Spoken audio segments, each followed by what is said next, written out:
サーボを Python で制御する方法を説明します。パート1では、制御方法を一つずつ Python スクリプトに記述し、シミュレーションを実行して動作を確認しました。パート2では、引き続き制御方法を Python スクリプトに記述し、動作を確認していきます。パート1で使用したファイル、もしくは、コントロールサーボ、パート1 after.vcmx をダウンロードし、開きます。モデリングタブを開きます。3D ワールドのコンポーネントを選択します。コンポーネントグラフウィンドウのノードツリーをすべて展開するため、プラスを選択します。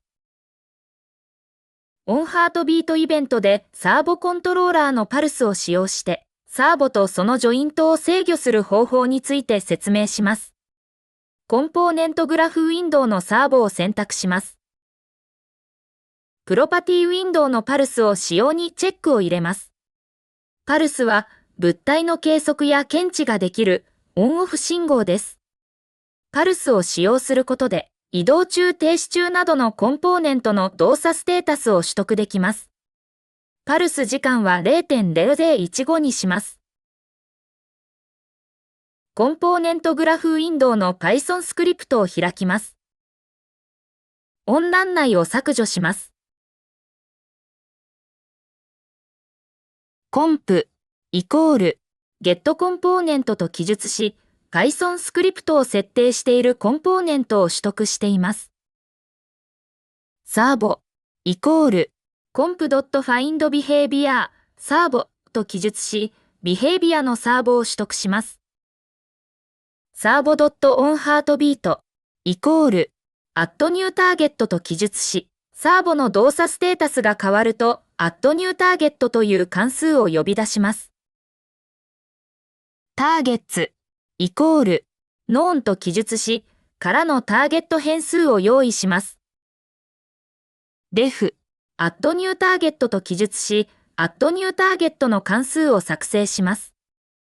引数はサーボイベントアンダーラインタイプとします。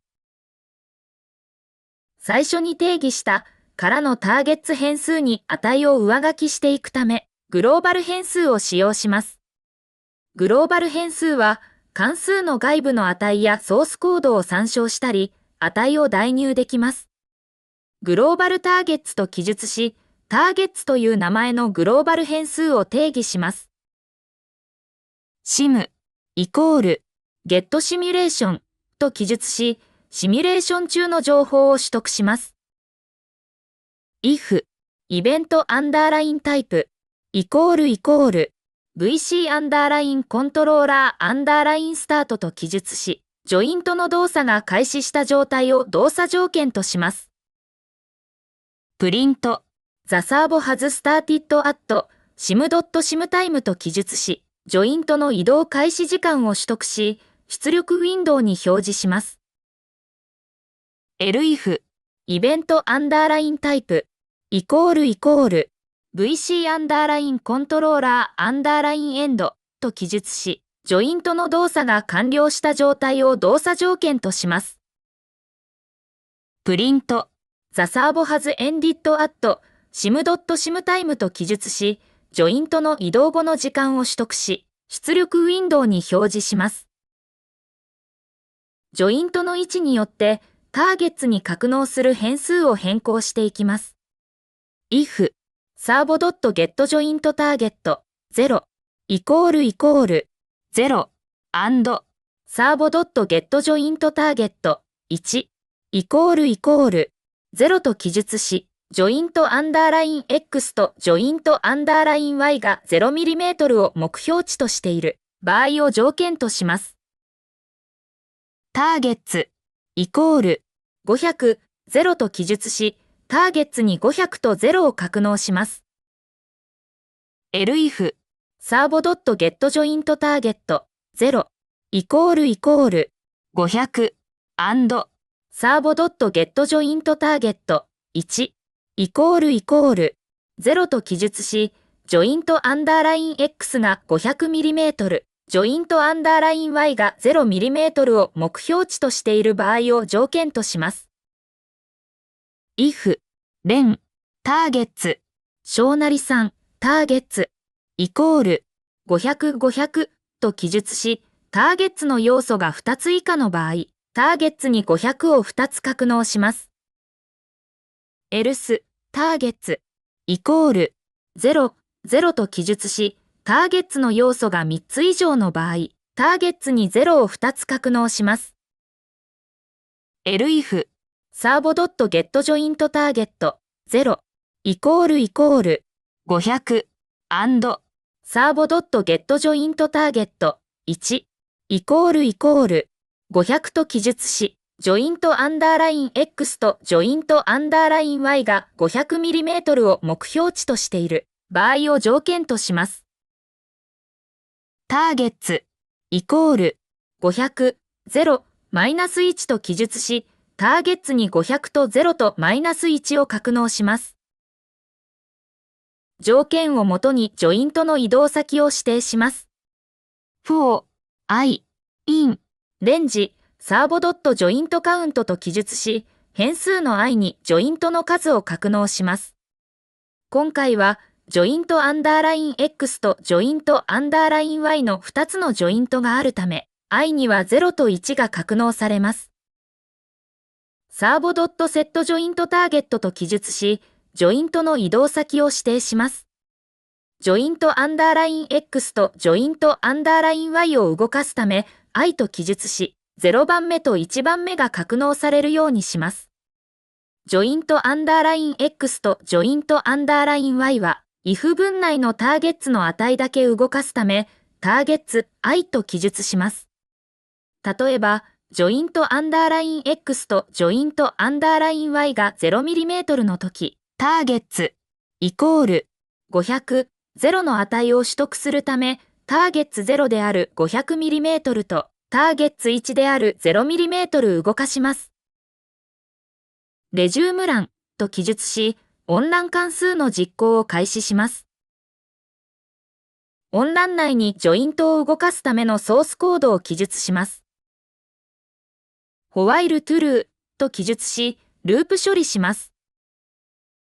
servo.move と記述し、setJointTarget で指定した移動先まで、すべてのジョイントを移動します。suspend 欄と記述し、温欄関数の実行を停止します。スタートの位置では、ジョイントの動作が完了した状態にならず、VC アンダーラインコントローラーアンダーラインエンドがトリガーできないため、0mm まで移動したことにします。for, i, in, range、servo.jointCount と記述し、変数の i にジョイントの数を格納します。今回は、ジョイントアンダーライン X とジョイントアンダーライン Y の2つのジョイントがあるため、i には0と1が格納されます。servo.setJointTarget と記述し、ジョイントの移動先を指定します。ジョイントアンダーライン X とジョイントアンダーライン Y を動かすため、i と記述し、0番目と1番目が格納されるようにします。ジョイントアンダーライン X とジョイントアンダーライン Y を 0mm 動かすため、0にします。これで、ジョイントがスタート位置から 0mm まで移動が完了した状態になるため、VC アンダーラインコントローラーアンダーラインエンドをトリガーできます。def、オンスタートと記述し、オンスタートの関数を作成します。オンスタートは、シミュレーション実行開始時に処理される関数です。for, i, in, servo.joins と記述し、変数の i にサーボコントローラーのジョイントのインデックス番号を0番目から順番に割り当てます。今回は、サーボジョイントの0番目であるジョイントアンダーライン X と1番目であるジョイントアンダーライン Y があるため、0と1が割り当てられます。プリント i.name、i.initialValue と記述し、ジョイントの名前と最初の位置を表示します。コンパイルボタンをクリックします。シミュレーションを実行します。